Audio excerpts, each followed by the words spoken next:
여러분 기도해 주시고 또 많이 후원해 주시고 또 땀 흘려 주시고 협력해 주셔서 수련의 은혜 가운데 잘 마치고 돌아왔습니다.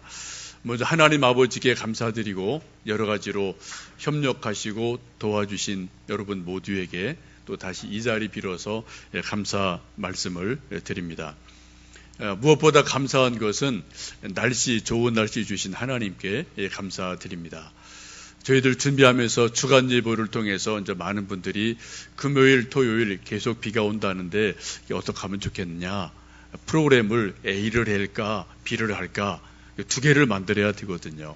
바깥에서 하는 것, 실내에서 하는 것, 여러 가지 고민하고 준비하면서 진행을 했습니다. 또 우리 팀장님들과 순장님들도 카톡에 또 주간 날씨 예보를 계속 올리면서 날씨가 이러한 예보가 있는데 어떡할지 모르겠다. 이런저런 또 고민들을 서로 나누기도 했었습니다. 금요일 날 저희들 출발할 때 비가 계속 주룩주룩 내려서 좀 무거운 마음으로 버스를 타고 출발을 했습니다. 막상 대천에 도착해 보니까 또 날이 개고 비가 그치면서 점점점 날씨가 좋아졌고, 특별히 토요일 날 바닷가 나갔을 때는 가장 적당한, 해가 쨍쨍 쬐는 것도 아니고 또 아주 흐린 날도 아니고 적당한 그런 날씨를 주셔서 저희들 바닷가에서 또 몇 시간 즐거운 시간을 지낼 수가 있었습니다. 이런 진행을 쭉 하면서 어떤 분이 그런 이야기 하시는 것을 제가 옆에서 들은 적이 있습니다. 하나님께서는 우리 광교소망교회 수련회 할 때 날씨만큼은 지켜주시는 것 같다. 그런 얘기를 어떤 분이 하시는 걸 듣고 제 속으로 아멘 동감을 했고요. 또 어떤 분이 그런 또 대화를 하시더라고요. 나는 하나님과 동행하는 것을 잘 모르겠어. 그러자 어떤 분이 날씨 보면은 알지 않느냐고. 하나님이 우리와 동행하시는 거를 날씨를 보면은 알 수 있는데 왜 동행이 먼 데 있는 것이 아니다. 그런 얘기를 또 어떤 분이 하시는 거를 제가 옆에서 들으면서 동감을 한 적이 있습니다. 지금 저희들 제가 계속해서 한 달로 간 하나님과 동행이라는 주제로 말씀을 하고 있습니다. 성경을 보면은 하나님과 동행한 사람을 에녹, 노아 두 사람으로 딱 찍어서 말씀을 하고 있죠. 성경을 잘 보시면 노아라는 사람과 에녹이 하나님과 동행을 하는데, 에녹이 하나님과 동행한 것을 성경은 구체적으로 말씀하지를 않습니다. 단지 누구를 낳고 300년간 하나님과 동행했다, 포괄적으로 말씀을 하셔요. 그런데 하나님과 동행한 사람 노아를 보면은 아주 구체적으로 하나님과 동행한 것이 무엇인지를 성경 여러 장에서 말씀을 하고 있습니다. 여러분, 하나님이 노아와 동행한 것을 아주 구체적으로 보여주시는 사건, 그 사인이 무엇입니까? 뭐를 통해서 하나님이 노아와 동행하신다는 걸 보여주시죠? 뭐를 통해서요? 날씨를 통해서예요. 그렇죠? 홍수를 통해서 하나님이 노아와 동행하는 것을 보여주십니다. 비가 오는 것을 통해서 하나님이 동행하는 것을 보여주십니다. 비가 그치고 나서 무지개가 뜨는 것을 보여주시면서 하나님이 노아와 동행하는 것을 보여주고 계십니다. 여러분, 비가 오는 게 그냥 비가 오는 게 아닙니다. 비가 그치는 게 그냥 비가 그치는 게 아닙니다. 무지개가 뜨는 것이 그냥 무지개가 뜨는 것이 아니란 말씀이에요. 그 모든 비가 오고 비가 그치고 홍수가 나고 무지개가 뜨고 이 모든 것들이 하나님께서 노아와 동행하고 계심을 보여주는 분명한 사인으로 성경은 말씀을 하고 있어요. 오늘날 역시 우리가 비가 오고 홍수가 나고 또 비가 그치고 무지개가 뜨는 이 모든 것들이 그냥 비가 오고 그냥 무지개 뜨는 것이 아니라는 겁니다. 우리 하나님을 잘 생각하고 동행하다 보면 이 모든 것들이 하나님이 우리와 동행하심을 보여주시는 명백한 증거가 되거든요. 우리 많은 사람들은 하나님과 동행한다 그러면 마치 구름 위에서 뭔가 신비로운 환상을 보고 어떤 음성을 듣고 신비로운 체험하는 것을 생각할 때가 많이 있어요. 그럴 때가 분명히 있습니다. 그러나 하나님은 이 땅에서 아주 구체적인 일을 통해서 우리와 동행하는 것을 보여주고 계셔요. 그게 노아에게는 날씨를 통해서 비가 오고 비가 그치고 무지개가 뜨는 것을 통해서 하나님께서 노아와 동행하신다는 걸 아주 명백하게 보여주신 것을 성경 말씀 속에서 보게 됩니다. 우리가 하나님과 동행한다는 것은 멀리 있지 않습니다. 우리 일상생활 속에 있습니다. 제가 목회하면서 저는 하나님을 동행합니다. 여러분이 학교에서 학생들을 공부하면서 직장인들은 여러분 직장에서 땀 흘려 일하면서 때로 실패하고 때로 성공하면서 또 여러분 가정에서 이런 일 저런 일을 경험하면서 하나님이 나와 오늘도 지금도 동행하시는구나. 이런 걸 우리가 일상생활 속에서 경험을 하게 됩니다. 우리가 하나님과 동행한다는 것을 생각하실 때 또 하나님을 생각할 때 꼭 기억하실 것은 하나님은 전능하신 신이셔요. 하늘 높은 곳에 계신 신 중의 신, 왕 중의 왕이십니다. 전지전능한 분이셔요. 근데 그분이 어떤 분이라고요? 인격적인 하나님이라는 것을 여러분 꼭 기억을 하셔야만 됩니다. 우리 하나님을 생각할 때, 하나님을 믿을 때 하나님은 인격적인 분이시다라는 것을 기억하시면서 우리 하나님을 대할 때 늘 인격적인 태도로 하나님을 생각하고 하나님을 대하는 것은 너무나 중요합니다. 우리 부모님들이 내가 낳은 자식이지만 아들, 딸을 비인격적으로 함부로 대하면 부모와 자녀 사이에 관계가 깨집니다. 더 이상 동행이 안 돼요. 그렇죠? 실제로 아들, 딸이 멀리 떨어져 나갈 때도 있고 때로는 같이 있지만 마음을 주지를 않아요. 몸만 그냥 엉거주춤 동행하고 실제 마음으로는 부모와 자녀 사이에 동행하지 않는 일들이 우리 주변에 얼마든지 일어납니다. 왜요? 부모가 자녀를 인격적으로 대해주지 않으니까 애들이 반발을 하거든요. 마음을 안 열거든요. 동행이 이루어지지를 않거든요. 여러분, 우리 인간들도 인격적인 교제가 이루어지지 않으면은 실제적인 동행이 이루어지지를 않습니다. 하나님과 우리 인간관계 마찬가지입니다.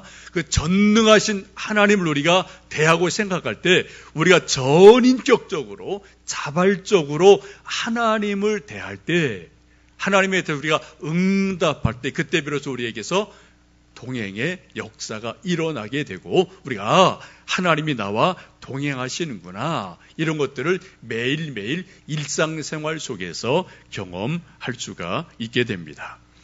하나님은 노아를 부르셔서 방주를 지으라는 사명을 주십니다. 노아에게만 사명을 주신 것이 아니고 저에게도 사명을 주셨고 여러분 모두에게 나름대로 사명을 주셨습니다. 우리가 사명을 감당하면서 우리는 하나님과 동행하는 것을 배워가게 됩니다. 성경을 쭉 보시면은 이 노아가 방주를 지은 것이 강가가 아니에요. 해변가 바닷가가 아닙니다. 산 높은 곳에 배를 지었음을 우리가 성경 속에서 분명히 볼 수 있습니다. 이런 말씀이 있죠. 홍수가 나서 땅이 홍수에 잠기자 배가 떴다라는 말씀이 성경 속에 있거든요. 이 말씀을 보면 노아가 배를 지은 것이 낮은 지대가 아니에요. 아주 높은 곳에 배를 지었음에 틀림이 없습니다. 근데 이 땅이 거의 물에 잠겼을 때 홍수가 나서 물이 가득했을 때 노아의 방주가 두둥실 배가 뜨게 됩니다. 노아라는 사람을 나타내는 성경의 말씀 가운데 한 가지 독특한 것은 준행이라는 단어가 많이 반복되는 것을 여러분 보실 수가 있습니다. 노아가 하나님의 말씀에 준행했더라. 노아가 준행했다. 이런 말씀이 아주 여러 번 많이 반복이 되고 있습니다. 준행했다는 것은 하나님을 절대적으로 믿었다는 겁니다. 인격적으로 신뢰를 하고 자신이 할 수 있는 최선의 것으로 하나님에게 순종하는 모습을 성경에서는 준행했다라고 말씀을 하고 있습니다. 노아가 하나님과 동행한 것은 며칠이 아니고요. 적어도 120년간 하나님과 동행하는 것을 경험을 합니다. 어떻게 해요? 배를 지으면서 하나님과 동행을 하고 또 배가 물에 뜨는 것을 보면서 하나님과 동행을 하는 것을 경험을 합니다. 중요한 것은 노아가 산 위에 배를 지었을 때 수많은 사람이 노아의 하는 일에 대해서 동의하지 않았어요. 반대했어요. 조롱했습니다. 노아 저거 미친 거 아니야? 제정신이 아니잖아. 왜 배를 지으려면 강가에 지어야지 왜 산 위에다 짓는 거야? 노아가 지금 뭔가 이상해. 비정상이 아니야라고 지금 수많은 사람이 노아에 대해서 조롱하고 비웃는 것을 우리는 성경 말씀 행간 속에서 충분히 읽어볼 수가 있습니다. 그럼에도 불구하고 노아는 믿음의 사람이었기 때문에 하나님에 대한 신뢰가 있었기 때문에 120년간 사람들이 조롱을 하든 비웃든 관계없이 말씀에 순종해서 배를 계속해서 지어가고 있습니다. 여러분, 노아라는 사람이 하나님이 나와 동행하신다는 것을 가장 절감하며 아주 절절하게 체험하고 깨달아 알았을 때가 언제일 것 같습니까? 노아가 배를 만들고 무지개를 보고 홍수를 경험하고 수많은 일들을 겪게 되는데 노아라는 한 개인이 하나님이 정말 나와 함께 동행하시는구나. 내가 하나님과 동행하는 사람이구나. 이것을 절실하게 깨닫고 느꼈을 때가 언제일 것 같습니까, 여러분? 한번 상상력을 동원해 보시겠어요? 언제였을까요? 저는 개인적으로 말씀을 쭉 읽고 묵상하면서 배가 홍수가 가득 차서 배가 두둥실 떠올랐을 때 바로 그 순간에 노아가 하나님이 정말 나와 함께 하시는구나 라는 것을 온 몸으로 절감했으리라고 믿습니다. 여러분 배 타보신 분들 아시잖아요. 배가 이렇게 딱 땅에 붙어 있을 때랑 땅을 딱 떠나서 물 위로 올라가면 이게 출렁출렁한 뭔가 흔들리는 걸 우리가 느끼거든요. 노아도 그런 걸 분명히 느꼈거든요. 땅 위에 배를 지어놓고 홍수가 가득 땅에 차자 배가 두둥실 떠오를 때 그때 하나님 말씀하신 것이 실제구나라는 것을 알게 되고 하나님을 온 몸으로 경험을 하게 됩니다. 여러분, 하나님이 살아계신 것을 아주 절실하게 경험하면은 사람들이 전율을 하게 돼요. 온 몸에서 소름이 쫙 끼치고요. 두려움을 느낄 때가 있습니다.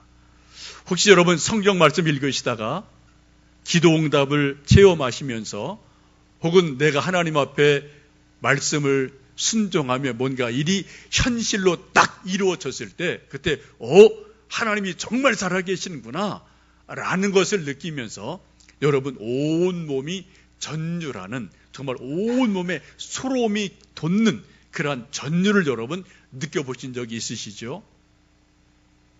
이런 것이 혹 여러분 없으시다면 여러분 하나님 믿는 것에 대해서 한번 고민해 보셔야 돼요.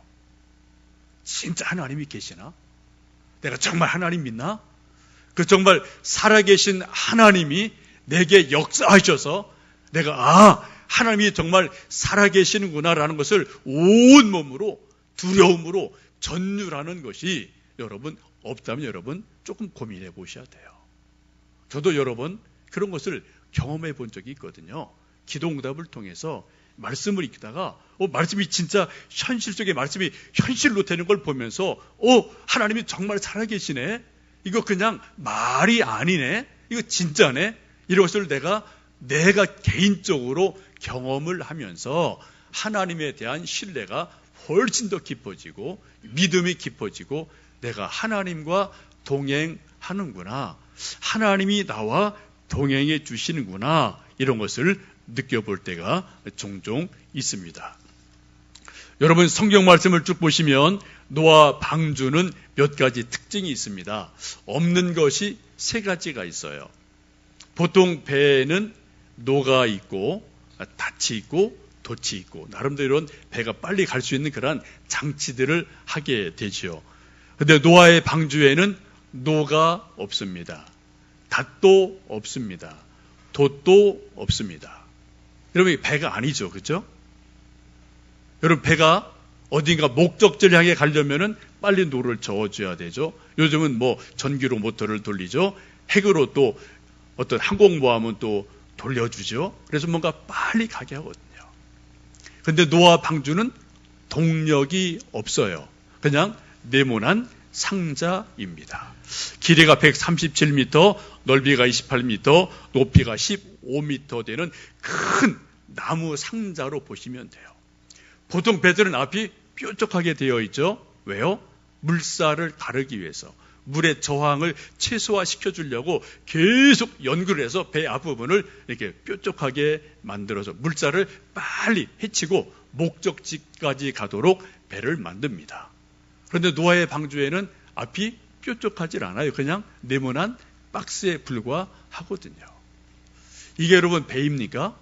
왜 하나님이 노아에게 노아의 방주를 만들라고 말씀하시면서 앞을 뾰족하게 만들어라, 노를 저어라, 또 닻을 만들어라, 이런 말씀을 하지 않으시고 단순하게 네모난 큰 상자처럼 만들라고 말씀을 하셨을까요?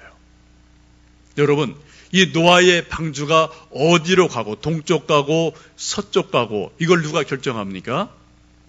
하나님이 결정하시는 거예요. 키를 노아가 잡고 있지를 않습니다. 하나님의 뜻을 따라서 노아의 방주가 동쪽으로 갈 수도 있고 서쪽 갈 수도 있는 거예요. 우리가 인생의 배를 저어가다 보면 저나 여러분 나름대로 목적지가 있어서 열심히 목적지를 정해놓고 노를 저어갑니다. 동쪽으로 가야지, 이번엔 서쪽 가야지, 우리가 열심히 인생을 살아갑니다. 여러분, 짧게 보면 우리가 동쪽에도 가고 서쪽에도 간 것 같은데 좀 길게 보면은 여러분이 가고자 했던 동쪽에 늘 가셨나요? 늘 남쪽에 가셨나요? 그렇지 않거든요. 우리 인생을 길게 보면은 내가 열심히 노를 저었지만 하나님의 뜻을 따라서 하나님이 원하시는 곳으로 우리 인생의 배가 흘러가고 있음을 우리가 문득 느끼게 됩니다. 깨닫게 됩니다. 이것에 대한 순종이 믿음이에요. 여러분, 노아의 방주에는 돛도 없었습니다. 노도 없었습니다. 아무것도 없었어요. 그럼 하나님이 때가 되니까 바람을 불어서 그 배를 아라랏산에 5달 만에 도착을 하게 하시는 것을 보실 수가 있습니다. 이제 노아의 홍수가 그치고 하나님께서 노아에게 살 소망을 보여주시는 사인을 노아에게 3가지를 보여주십니다. 우리 함께 읽으셨던 말씀 창세기 8장 5절 말씀 함께 읽어보십니다. 물이 점점 줄어들어 10째 달 곧 그달 초하룻날에 산들의 봉우리가 보였더라.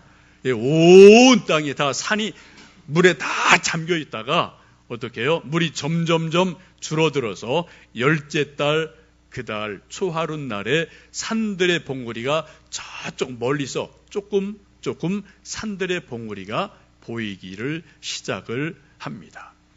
하나님이 노아에게 이제는 홍수가 그치고 땅이 보인다는 살 소망을 보여주시는 첫 번째 사인이 뭡니까? 멀리서 산봉우리가 조금 보이는 것이 노아에게는 소망이 돼요. 희망봉입니다. 남아프리카 남단에 가면은 희망봉이라는 조그만 그런 어떤 바위가 있죠. 그것을 통해서 많은 사람이 이제 배를 타고 또 인도 항해를 하게 되는 일들이 일어나게 되는데, 오늘 하나님께서도 노아에게 멀리서 산들의 봉우리가 조금 보이게 하시면서 이제는 비가 그치고 물이 점점점 줄어든다는 것을 보여주십니다. 혹시 여러분도 지금까지 인생을 사시면서, 아니 오늘 현재를 사시면서 멀리 하나님이 보여주시는 산 봉우리 같은 소망의 봉우리가 있지 않으십니까? 멀리서 여러분 그거 잘 보셔야 돼요. 그 산봉우리가 살 길을 가르쳐주는 하나님의 사인입니다. 물이 점점점 줄고 있다는, 내가 살 수 있다는 소망을 보여주는 아주 중요한 하나님이 보여주시는 사인이, 비록 멀지만 산봉우리 한 개, 두 개가 보이는 것이 내게 주시는 하나님의 사인이에요. 이거를 보는 눈이 믿음의 눈입니다. 두 번째 뭐를 보여주십니까? 물이 점점점 줄자 노아가 까마귀와 비둘기를 계속해서 배 바깥으로 보내서 물이 얼마나 줄었는지를 계속해서 또 점검을 하게 됩니다. 11절 말씀 읽겠습니다. 저녁 때 비둘기가 그에게로 돌아왔는데 그 입에 감람나무 새 잎사귀가 있는지라 이에 노아가 땅에 물이 줄어든 줄을 알았으며, 얼마간 또 시간이 지나서 이제 비둘기를 보냈더니 비둘기가 계속 몇 번 왔다 갔다 하다 어떻게 해요? 마지막에는 그 입에 조그만 새 감람나무 잎사귀 하나를 조그만 것을 물고 배로 돌아오게 됩니다. 여러분, 나무가 죽었는지 안 죽었는지 우리가 알 수 있는 가장 좋은 판별 기준이 뭔가요? 나무에서 조그맣지만 새싹이 돋아나면 그 나무는 살아있는 나무예요. 근데 새싹이 전혀 돋지 않으면 그 나무는 죽은 나무임에 틀림이 없습니다. 100년, 1000년 된 고목이라도 봄이 돼서 뭔가 푸릇푸릇 새싹이 한 개, 두 개 살아나면 그 나무는 1000년 지난 나무라도 살은 나무예요. 근데 10년밖에 되지 않은 어린 나무라도 봄이 됐는데 전혀 새싹이 하나도 안 돋는다. 그 나무는 죽어가는 나무임에 틀림이 없습니다. 여러분, 우리 교회 여기 로비에 지금 나무가 여기 하나 있고 저쪽 창가에 하나 있는데 이 나무들이 최소한 5년을 이 열악한 환경에서 살아난 나무들이에요. 대단한 나무들입니다. 여러분, 이따 나가서 한번 잘 보시면은 거기 또 조금 이만큼 새싹이 돋아나요. 이게 늘 햇볕을 못 봐서인지 얘들은 봄, 여름, 가을, 겨울 개념이 없는 것 같아요. 이쪽에 있는 나무들은. 참 미안한데 어쨌든 하여튼 물을 주고 또 바람을 좀 가능한 한 통하게 해서 어떻게 살아나도록 애를 쓰는데 가끔 보면 이 나무들에게서 요만큼 새싹이 돋아납니다. 그러면 그 나무가 뭐예요? 살아있다는 증거거든요. 한번 여러분이 이따 좀 점심 드실 때 한번 잘 나무를 관찰해 보시면 그 새싹 돋는 것을 보실 수가 있습니다. 하나님께서 노아에게 살 소망을 주시는 중요한 소망의 메시지가 뭡니까? 비둘기를 통해서 주시는 감람나무 잎새 하나, 이것이 이제는 살았다라는 소망을 주는 하나님의 소망의 메시지가 되고 사인이 됩니다. 하나님이 일하실 때는 엄청 크게 일하실 때도 있어요. 그런데 대부분은 아주 시작은 작은 것으로 시작을 합니다. 그 작은 것을 점점점 키워가셔요. 그 싹 조그만 것을 틔워내셔서 점점점 큰 나무로 만들어 가시는 것이 하나님의 일하시는 방법인 것을 알 수가 있습니다. 여러분, 환경이 아무리 어려워도, 인간관계가 아무리 어려워도, 여러분 자녀들이 아무리 말 안 듣고 속을 썩여도, 여러분 일터에서 다 절망적으로 보여도 자그마한 감람나무 잎사귀 같은 한 가지 소망의 싹이 보인다면 여러분 결코 포기하지 마시고요. 그 싹을 계속 바라보시면서 그 싹을 잘 키워가시는 은혜가 있기를 원합니다. 그럼 결국은 큰 나무가 될 수 있고 꽃이 피고 열매가 맺거든요. 이번 수련회 진행하면서 여러 가지 감사한 일이 많았는데 그 중에 하나는 우리 유치부 아이들입니다. 몇 명이 이제 엄마 아빠 따라서 갔는데 특별히 우리 좀 하령이가 기억이 나요. 이제 가정의 형편 때문에 하령이가 좀 9시 버스로 먼저 가고 엄마는 좀 저녁에 이제 오게 되는 그런 환경이 있었어요. 하령이가 좀 개구장이거든요. 그래서 이 녀석이 혼자 엄마 떨어져서 좀 잘할 수 있을까 이런 생각을 저도 조금 하면서 이제 같이 갔는데 우리 유치부 전도사님이 1대1로 이제 케어를 해주셨고 또 이제 많은 분들이 같이 동행을 해주셨어요. 근데 가서 보니까 이 녀석이 생각보다 너무나 잘하는 거예요. 의젓하게 오히려 엄마 없으니까 오히려 의젓해져 갖고 자기 할 일 딱딱 하고요. 또 열심히 수련회에 동참해서 얼마나 감사한지 모르겠습니다. 특별히 찬송을 얼마나 잘하는지 저녁에 이제 좀 우리 유치부 아동부 나와서 한 번씩 노래도 하고 그랬는데 정말 아주 우렁차게 찬송을 해서 저희들 토요일 아침 앵콜을 했거든요. 유치부 애들 앵콜 했습니다. 언제 한번 앵콜하고 싶은데 정말 너무 씩씩하게 가사다 외워서 열심히 부르는 모습 보면서 우리 유치부 어린 아이들에게 소망이 있구나. 감람나무 한 잎사귀가 아주 작은 건데 작은 아이들인데 이들 속에 소망이 있구나. 이런 걸 제가 바라보면서 하나님 앞에 큰 감사를 드린 일이 있습니다. 혹시 여러분 자신 속에서 나는 안 돼. 우리 아들, 딸 바라보면 쟤는 안 돼. 내 일터를 바라보면 이제 일 다 끝났어라고 우리가 포기할지 모르겠지만 여러분 하나님이 우리가 믿음의 눈을 가지고 있으면 언젠가 뭔가를 보여주셔요. 아주 조그만 걸 보여주실 때가 있어요. 감람나무 잎사귀 하나를 보여주실 때가 있습니다. 이거를 보는 게 믿음입니다. 이거를 믿음으로 받는 게 비전이에요. 이것을 가지고 우리가 계속해서 잘 감당하는 게 사명이고 이런 일을 감당하다 보면 어느샌가 잎사귀 하나가 큰 나무가 되고 거목이 되는 은혜가 있을 줄로 믿습니다. 하나님이 노아에게 잎사귀 하나를 보여주시면서 살 소망을 그에게 보여주시거든요. 세 번째는 이제 무지개를 보여주시면서 이제 홍수가 끝난 것을 확실하게 알려주시게 됩니다. 9장의 뒤에 나오게 되는데 하나님께서 구름 뒤에 무지개를 감춰 두셨다가 이제 무지개가 뜨면은 이제 비가 완전히 그친 것을 알아라. 이제는 땅으로 가라라고 하나님께서 약속을 해 주십니다. 여러분 노홍수를 보면은 물이 두 가지로 나옵니다. 하나는 홍수, 흙탕물로 물이 등장을 하죠. 땅에서 막 물이 흙탕물이 돼서 홍수가 일어나요. 모든 것을 다 삼켜버립니다. 근데 또 하나 물은 무엇입니까? 하늘에 떠 있는 무지개로 하나님이 물 또 하나를 보여주셔요. 똑같은 물입니다. 근데 어떤 물은 흙탕물이 돼서 파괴를 하고 사람을 삼켜버리고 지구를 삼켜버려요. 멸망을 주는 물이 됩니다. 근데 어떤 물은 하늘에 무지개로 아름답게 떠서 사람들에게 소망을 줘요. 희망을 주는 물이 되거든요. 똑같은 물인데 어떤 물은 왜 흙탕물이 되고 홍수가 되고 어떤 물은 왜 무지개가 될 수가 있을까요? 그 차이점이 뭐라고 생각을 하십니까? 두 가지겠죠. 하나는 물, 하나는 땅에 있으면 땅은 흙이기 때문에 기본적으로 물이 땅에 있으면 흙탕물이 될 수밖에 없어요. 그런데 이 물이 하늘에 있으면은 무지개가 될 수가 있습니다.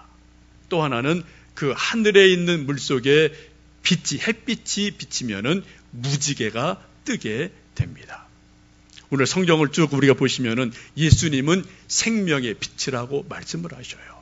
우리 인생들이 하나님에 대해서 소망을 가지고 비전을 가지고 믿음을 갖고 살아갈 때 또 빛 되시는 예수님이 우리에게 인생에 비춰주시면 저나 여러분이나 모두 다 무지개 같은 인생이 될 줄로 믿습니다. 여러분 물은 똑같은 물이 아니거든요. 땅에 있느냐 하늘에 있느냐 그 속에 빛이 비치느냐 비치지 않느냐 여기에 따라서 결정적으로 다른 물이 되는 것을 우리가 볼 수가 있겠습니다. 성경 에스겔서 1장을 보시면 에스겔 선지자가 하나님의 영광을 볼 때 하나님의 영광을 무지개라고 보면서 기록한 말씀이 있습니다. 에스겔 1장에 이렇게 에스겔이 고백합니다. 그 사방 광채의 모양은 비 오는 날 구름에 있는 무지개 같으니 이는 여호와의 영광의 형상의 모양이라. 내가 보고 엎드려 말씀하시는 이의 음성을 들었도다라고 말씀을 합니다. 요한계시록 4장에도 보시면 예수님의 아주 아름다우신 백보자가 나오게 되는데 그 예수님의 보좌 주변에도 무지개로 둘러 있었다라고 요한계시록 4장에도 말씀하고 있습니다. 에스겔과 사도 요한의 요한계시록을 보면은 무지개는 하나님의 영광을 나타내는 보좌를 상징하는 무지개예요. 근데 그것을 구름 사이에 보여주심으로 우리 하나님과 사람 사이에 다시는 홍수로 멸하지 않으리라는 구원의 사인을 분명하게 보여주시는 무지개를 우리에게 보여주고 계십니다. 여러분, 우리 모두는 흙으로 지어진 인생이고 또 우리가 75%가 물이라고 그러죠. 또 물로 빚어진 우리 인생이기도 합니다. 저와 여러분의 인생 속에서 무지개 같은 아름다운 영광을 보기 위해서 우리 하나님을 계속 하늘을 바라보고요. 우리 하늘에 소망을 두고요. 또 그쪽에 햇빛이 주님의 은혜빛 비친다면 제 인생에서 여러분의 인생 속에서 하나님이 빚어주시는 무지개를 보실 수가 있을 줄로 믿습니다. 여러분, 하나님의 말씀을 의지하고 하나님이 주시는 작은 산봉우리를 바라보고 또 우리에게 보여주는 자그마한 잎새기 하나를 우리가 믿음으로 바라보고 또 우리 안에서 무지개가 뜰 것을 바라보고 소망해 나간다면 바로 우리 속에서 하나님이 동행하시는 것을 우리 모두 경험하실 수가 있을 줄로 믿습니다. 이런 놀라운 은혜가 우리 모두에게 있기를 주님의 이름으로 축복합니다.